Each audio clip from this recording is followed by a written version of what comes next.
Hi மக்களே, பார்த்தீங்களா இப்போ தான் கடைக்கு போயிட்டு வந்தேன். எங்கள் அப்பா வந்து காலையிலே பால் காப்பி போடுவோமா நாங்கள், அதெல்லாம் பால் இதெல்லாம் வாங்கிட்டு வர சொன்னாங்க. அதெல்லாம் நீங்கள் நைட் சாப்பாடு என்னன்னா மேகி தான் நாங்கள் கிண்டி சாப்பிட போகிறோம். அதான் வாங்கிட்டு வந்தேன். எப்போ கடை போயிட்டு என்னெல்லாம் வாங்கிட்டு வந்திருக்கேன்னு பார்த்தீங்களா? இப்போ பாருங்க, 3 மேகி. எங்கள் அக்கா பிள்ளைல எங்கிட்ட மேகி கிடைச்சி, அதனால் அவளுக்கும் சேர்த்து கிண்டி கொடுப்போமா. நாங்கள் 3 மேகி. வேற என்ன பாருங்க, பால் 2 பால் வாங்கியிருக்கோம். நான் 1/2 லிட்டர் வாங்கலான்னு பார்த்து 2 1/4 லிட்டர் வாங்கிட்டேன். பால் வேற ஒரு மேரிகோல்டு பிஸ்கட்டு, ஒரு குட்டை பிஸ்கட்டு, 5 சன்ரைஸ், வேற முட்டை 5 முட்டை.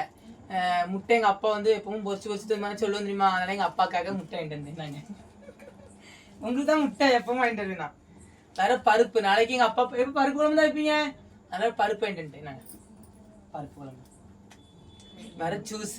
நாங்கள் இது வந்து எங்கள் அக்கா கேட்டால் பார்த்துக்கோங்க, அவளுக்கு தலை சுத்துங்கனாலா, தலை சுத்துறதுக்கு எல்லாரும் 7 Up தான் குடிக்கணும். அவள் வந்து இந்த ஜூஸ் கருப்பு ஜூஸ் தான் குடிப்பாளாம்.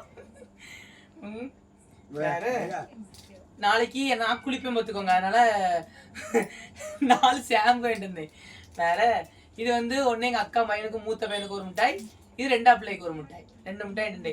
நீங்களும் இந்த மாதிரி உங்கள் அக்கா பிள்ளைக்கு மிட்டாய் வாங்கி கொடுத்தா மறக்காம கமெண்ட் பண்ணுங்கண்ணே. Okay bye. அப்போ பாய் சொல்லுங்க. பாய்.